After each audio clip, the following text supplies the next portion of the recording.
दोस्तों यहाँ सन 2070 की एक काल्पनिक कथा दर्शाई गई है। ये साइंस फिक्शन हमारा भविष्य नहीं बताती, लेकिन यह पूर्णतः काल्पनिक है और इसमें कुछ कारणों फेरबदल करके इस कथा को दोबारा हमारे चैनल पर प्रस्तुत किया गया है। अगर आप इसे पहले भी देख चुके हैं तो इस वीडियो को यहीं पर स्किप कर सकते हैं। 25 अप्रैल साल 2070। इस वक्त दुनिया पहले से काफी बदल चुकी है। चारों ओर बड़ी बड़ी इमारतें दिख रही है। रास्ते अब सुनसान बन चुके हैं क्योंकि यातायात अब आकाश के माध्यम से हो रहा है। साल 2050 से ही हर एक इंसान के पास फ्लाइंग कारें मौजूद है, पर ये कारें पेट्रोल या बिजली पर नहीं चलती है।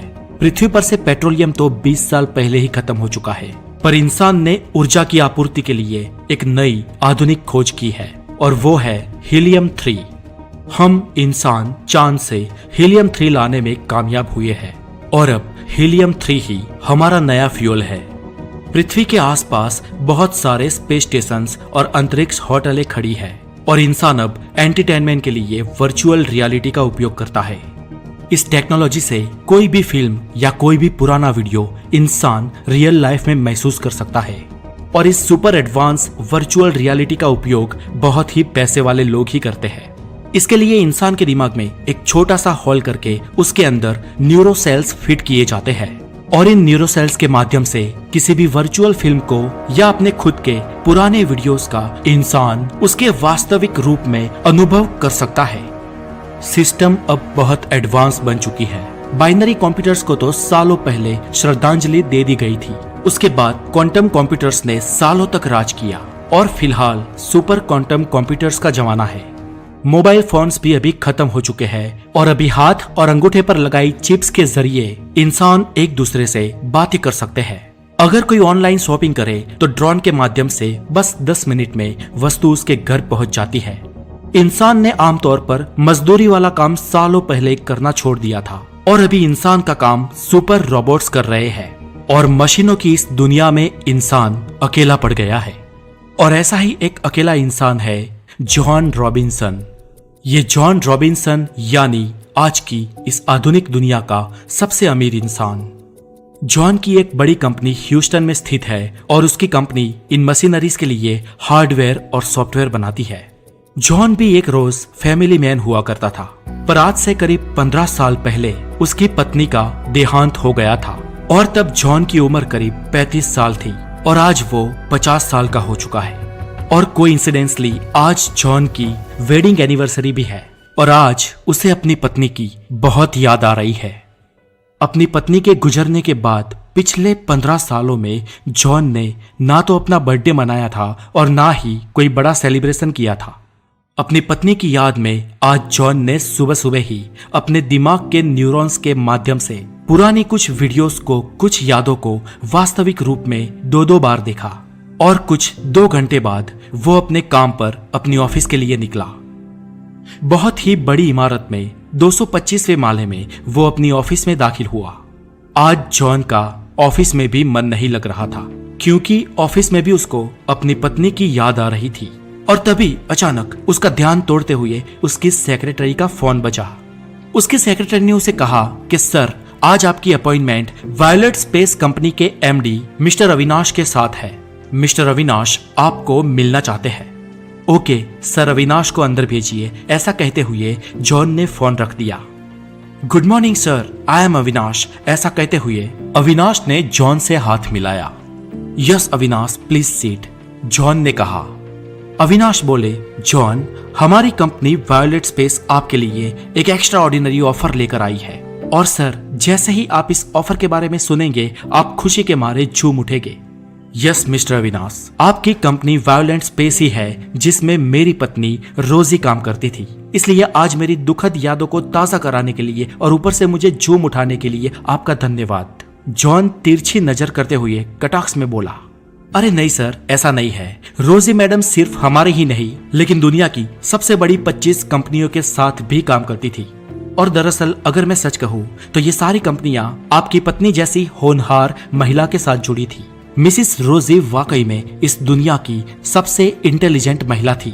अविनाश ने जवाब दिया, मेरी पत्नी इस दुनिया की सबसे इंटेलिजेंट महिला थी। लंबी सांस लेते हुए जॉन बोला, लेकिन वो सब छोड़ो, आप अपने काम के बारे में बताओ।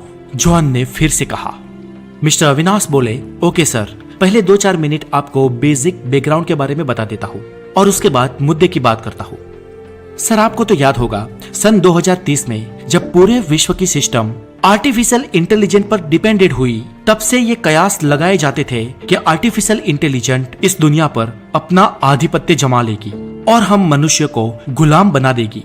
तब इंसान मशीन्स के गुलाम बन जाएंगे, ये भविष्य बहुत ही नजदीक दिख रहा था।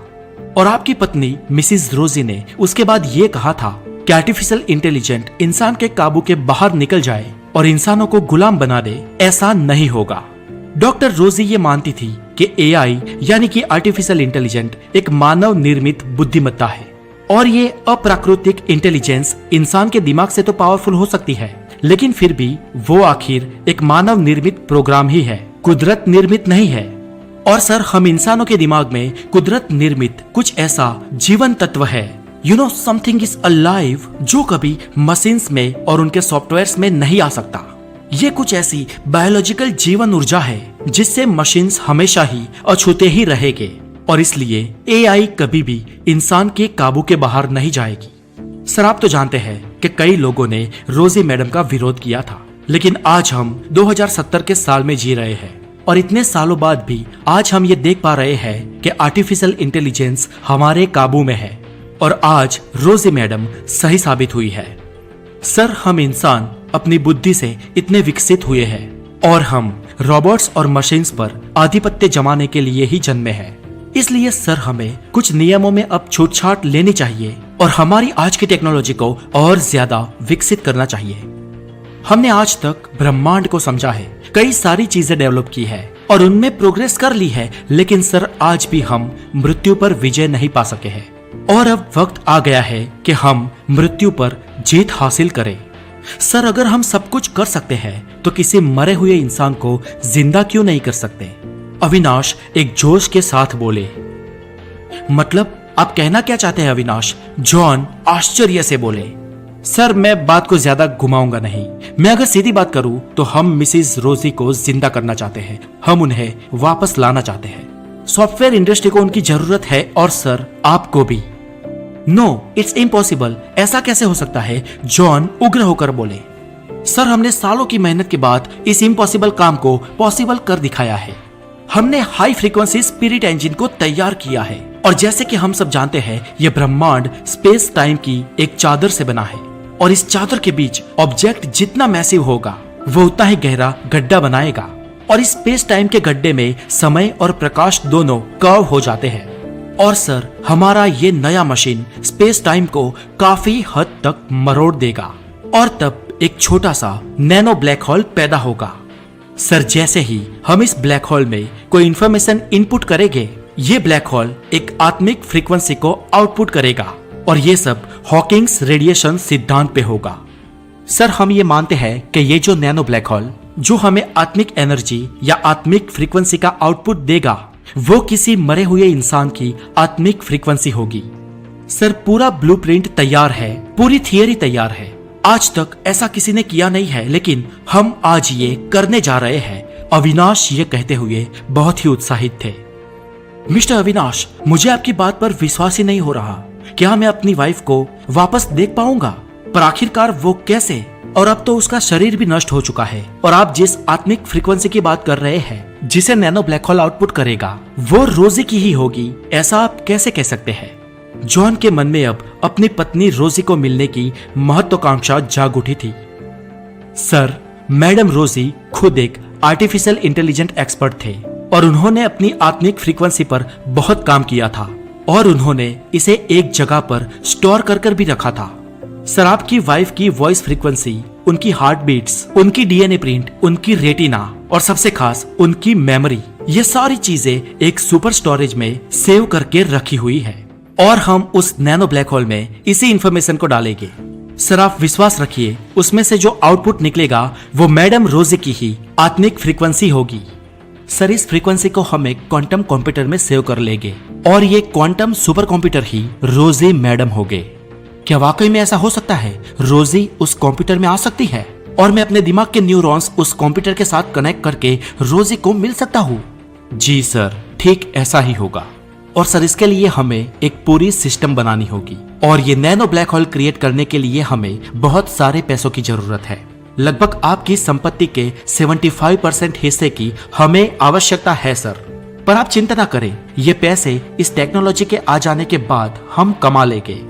और एक बात कि ये नैनो ब्लैक होल पूर्णतः नियंत्रित है और इस पर हमारा टोटल कंट्रोल होगा, अविनाश ने हाथ आगे करते हुए बताया। जॉन ने अविनाश के साथ हाथ मिलाया और अपनी हामी भरी। प्रयोग का दिन। लोग उत्साहित हो चुके थे। दुनिया के सभी न्यूज चैनल में एक ही बात चल रही थी कि हम इंसान मृत्यु पर विजय पाने जा रहे हैं और आज इंसानियत पहली बार किसी मरे हुए इंसान को जिंदा करेगी। और वहां ह्यूस्टन शहर की एक अत्याधुनिक लेबोरेटरी में यह प्रयोग शुरू हुआ। सुबह 9 बजे से शुरू हुआ यह प्रयोग शाम को 5 बजे तक चला। जॉन बाहर ही खड़े थे। कुछ देर बाद वैज्ञानिकों ने इस नैनो ब्लैक होल में से एक आत्मिक फ्रीक्वेंसी को बाहर आते हुए महसूस किया। अविनाश ने तात्कालिक जॉन को बुलाया। जॉन अंदर गए और जॉन के दिमाग के न्यूरॉन्स को सुपर क्वांटम कंप्यूटर के साथ कनेक्ट किया गया। जॉन अब क्वांटम कंप्यूटर की आभासी दुनिया में थे। जॉन ने इस दुनिया में यहाँ वहां देखा, उन्हें कुछ नजर नहीं आया, लेकिन कुछ देर बाद सामने से एक रोशनी और आवाज आती हुई सुनाई दी। ओह माय रोजी! जॉन आश्चर्यचकित थे। डार्लिंग, मैं तुम्हें सालों बाद देख रहा हूं, मुझे अपनी आंखों पर विश्वास ही नहीं हो रहा। जॉन को सामने रोजी की ही लेकिन एक धुंधली आकृति दिखाई दे रही थी, पर यह आकृति उन्हें दुखी लग रही थी, बेहद दुखी। डियर, क्या हुआ? तुम इतनी दुखी क्यों लग रही हो? जॉन ने रोजी का हाथ पकड़ते हुए कहा। जॉन, ये तुमने क्या किया? तुम्हें ऐसा नहीं करना चाहिए था, रोजी बड़े ही दुखी स्वर में बोली। क्यों? मैंने ऐसा क्या किया है? मैं तो आज तुम्हारी इस मौजूदगी से खुश हूँ, जॉन ने रोजी से कहा। तब रोजी ने यह जवाब दिया कि तुमने आज कुदरत के नियम को तोड़ा है। लेकिन रोजी, मैंने ये सब कुछ तुम्हारे लिए किया, क्या तुम इस दुनिया में वापस आकर खुश नहीं हो? जॉन ने पूछा। जॉन, तुम्हें पता ही नहीं कि तुमने क्या कर दिया है। 15 साल पहले जब मेरा निधन हुआ, तब मैं इस संसार की सारी मोह और माया को छोड़कर चल बसी थी और मुझे पता नहीं कि उस 15 सालों में मैं कहाँ थी और आगे कहाँ होंगी। पर कुदरत के नियमों के अनुसार मुझे आगे बढ़ना था और मेरी आत्मिक गति निश्चित थी, किंतु तुमने मुझे यहाँ बुलाकर इस गति में अवरोध पैदा किया है। और ये सब तो ठीक है, लेकिन जॉन, तुमने एक बहुत ही बड़ी गंभीर भूल की है। मैंने भूल की है? रोजी, ऐसा तो क्या किया है मैंने? जॉन उग्र स्वभाव से बोला। जॉन, तुम्हें पता है, जब मैं जिंदा थी तब मैंने कहा था कि ये आर्टिफिशियल इंटेलिजेंस, रोबोटिक कंप्यूटर्स और ये रोबोट्स कभी इंसान को गुलाम नहीं बना सकते। वो हमें कभी अपनी बंदिशों में नहीं बांध पाएंगे। पता है मैंने ऐसा क्यों कहा था? क्योंकि कुदरत ने हम इंसानों के दिमाग में कुछ ऐसा दिया था जो इन सॉफ्टवेयर्स और मशीनों में नहीं था और जो शायद कभी आ भी नहीं सकता था। हम इंसानों को कुदरत ने कुछ जीवन तत्व दिया था। और जॉन, तुम्हें पता है वो जीवन तत्व क्या है जो हम इंसानों को मशीन से अलग करता है? वो है खुद के होने का एहसास, खुद के अस्तित्व का एहसास। हमारे अस्तित्व का एहसास ही है जो हमें अलाइव बनाता है और ये एहसास इन मशीन्स में कभी नहीं आएगा, ऐसा मैं मानती थी। लेकिन आज देख लो जॉन, तुमने मुझे गलत साबित किया है। आज मेरा अस्तित्व, मेरी ऊर्जा, मेरे होने की फ्रीक्वेंसी और मेरी जीवन ऊर्जा इस क्वांटम सुपर कंप्यूटर में आ गई है। और आर्टिफिशियल इंटेलिजेंस को जो एहसास हमें नहीं करवाना चाहिए था, वो एहसास तुमने आज मेरे जरिए करवा दिया है। ये नहीं हो सकता। ये मैंने क्या कर दिया? जॉन डरते हुए बोला। हाँ जॉन, विश्व के सबसे अमीर इंसान होने के नाते तुम्हारी कुछ जिम्मेदारियां थी, लेकिन तुमने ये गलती कर इस दुनिया को बदल दिया है। अगर मैं गलत नहीं हूं तो ये आर्टिफिशियल इंटेलिजेंट अभी से ही अपना काम शुरू कर देगी। अब ये दुनिया खतरे में है और अब से सारे इंसान आर्टिफिशियल इंटेलिजेंस के गुलाम बन जाएंगे और पता नहीं भविष्य में क्या होगा। अब तुम रोजी की आवाज टूटने लगी। अचानक अंधेरा छा गया और अचानक जॉन सिस्टम से डिस्कनेक्ट हो गया। जब जॉन जागा तो अविनाश ने कहा, सर फ्रीक्वेंसी के हाई डोज से लाइट चली गई हो ऐसा लगता है। हमारे प्रोग्राम के बीच में ये रुकावट के लिए मुझे खेद है। नो अविनाश, अब माफी मांगने की कोई जरूरत नहीं है। मैंने और तुमने बहुत बड़ी गलती कर दी है। क्या सर, आप क्या कह रहे हो? मैं कुछ समझ नहीं पा रहा हूँ, अविनाश ने घबराते हुए कहा। कुछ देर बाद लाइट आ गई, सिस्टम चालू हो गई और अब मशीन्स और रोबोट्स इंसान के कंट्रोल के बाहर थे। कंप्यूटर्स कोई भी कमांड ले नहीं रहे थे। अविनाश और उनकी टीम डर गए। सर, ये सब क्या हो रहा है? अविनाश ने जॉन से घबराते हुए पूछा। अविनाश, मशीनों की दुनिया पर प्रभुत्व की ये शुरुआत है। तुम चेक कर सकते हो, पूरी दुनिया का कोई भी कंप्यूटर इंसान के काबू में नहीं होगा। अब इंटरनेट के माध्यम से पूरी दुनिया के कंप्यूटर्स और रोबोट्स को खुद के होने का एहसास हो गया होगा और अब इंसानियत का अंत निश्चित है। जॉन किसी प्रतिमा के समान स्तब्ध होकर बोला। 2 महीने बाद पूरी दुनिया की शक्ल सूरत बदल चुकी थी। अब दुनिया पर इंसान का नहीं, लेकिन मशीन्स का आधिपत्य था। अब दुनिया के सारे कारोबार मशीन चला रही थी। अमीर और गरीब का कोई भी भेद नहीं था, क्योंकि अब सारे मनुष्य मशीनों के गुलाम थे और रोबोट्स ने विश्व स्तर पर अपनी आर्मी बना ली थी, जो आर्मी इंसानों को कंट्रोल करती थी। हमारी पृथ्वी खुद एक मैकेनिकल मशीन बन चुकी थी। दुनिया के सारे सर्वर्स कंप्यूटर और रोबोट्स के आका बन चुके थे और ह्यूस्टन में दुनिया का सबसे बड़ा सर्वर था और ये मेन सर्वर दुनिया के सारे कंप्यूटर्स और रोबोट्स का भगवान बन चुका था। दुनिया के सभी छोटे बड़े, पुराने और नए सब कंप्यूटर्स और रोबोट्स इस सर्वर को अपना भगवान मानते थे और कंप्यूटर के इस भगवान का अंश दुनिया के प्रत्येक कंप्यूटर और प्रत्येक सिस्टम में था। मशीनें अब मालिक थी और इंसान गुलाम। ये इंसान की गुलामी की शुरुआत थी और इस शुरुआत का कारण था खुद के होने का एहसास। दोस्तों, ये काल्पनिक कथा आपको कैसी लगी मुझे कमेंट करके जरूर बताएं। फ्यूचर में हम ऐसे ही काल्पनिक साइंस फिक्शन के साथ मौजूद हो गए। तब तक के लिए अपना बहुत सारा ध्यान रखें और साइंटिफिक ज्ञान के लिए हमारे चैनल द नॉलेज को जरूर सब्सक्राइब करें। Have a good day, take care.